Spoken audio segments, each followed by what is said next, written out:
Karen's next attempt to assert control came in the form of an audacious action that pushed the boundaries of legality and common sense.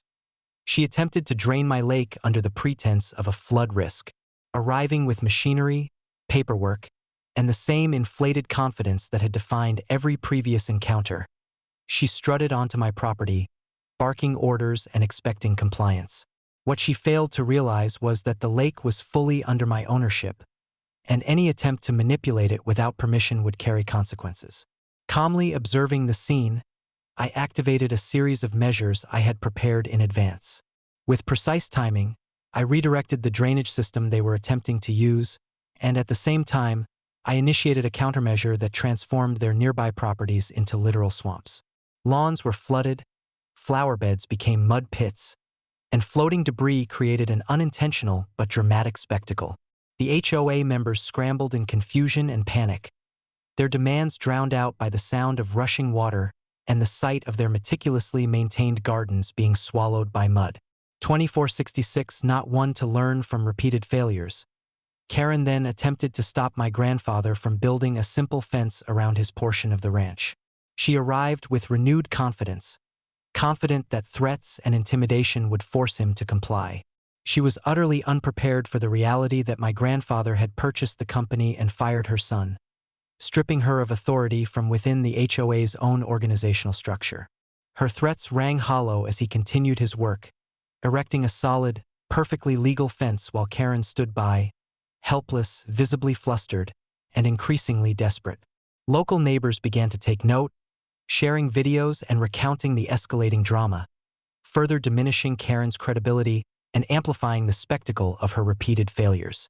2467, the audacity of the HOA escalated further when they sent fines to my deceased relatives, an illegal action that violated federal law. I wasted no time notifying the appropriate authorities, and their office received swift warnings, rescinding the fines immediately. Karen's plan had backfired spectacularly. What she had intended as leverage became a legal liability, undermining her authority and humiliating her in front of the community. Her repeated miscalculations were fast becoming legendary. 2468, they then attempted to build a bridge across my lake, likely thinking it would symbolize control or dominance over the property. I responded decisively, destroying the $5 million bridge leading to their resort. The visual impact was undeniable.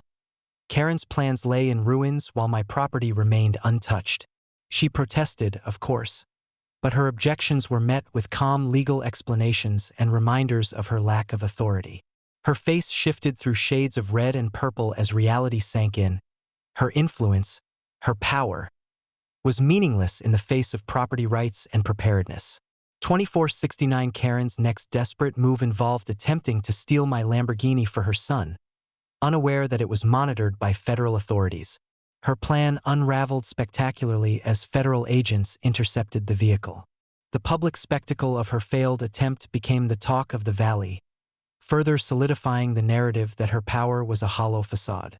Her humiliation reached new heights, and the HOA board began to question her judgment in real time.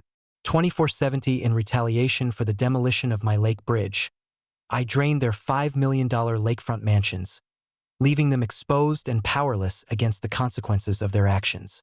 2471, the HOA called the police over my move to the ranch, only for my son, fully uniformed, to arrive and arrest Karen. 2472, attempts to intimidate me with locked gates were futile. The property was legally mine. 2473, their drag race across my wheat farm ended disastrously, as I supplied grain to the Pentagon, freezing their HOA budget and halting any further attempts at harassment. 2474, one crash into my ranch fence by the HOA president destroyed her Lamborghini via a strategically placed trap I had set up in anticipation of reckless behavior. 2475, Karen destroyed my new truck, and I made her pay immediately for the damages. 2476, any attempt to block access to my cabin failed because I owned the only road into town.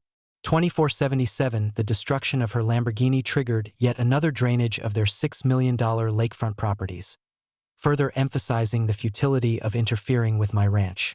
2478 to 2500, from floating lake parties to horned bull invasions, every act by the HOA to intimidate, fine, or trespass was met with a combination of legal authority, strategic preparation, and dramatic theatrical flair. Karen and her board quickly learned that never underestimate a rancher who knows the law, knows the land, and knows how to escalate strategically. By the time the dust settled, the HOA had been humiliated at every turn. Their repeated attempts backfired spectacularly, leaving my ranch secure, my family safe, and the saga of Karen versus the HOA a legendary tale of authority, ingenuity, and poetic justice that would echo through the valley for generations.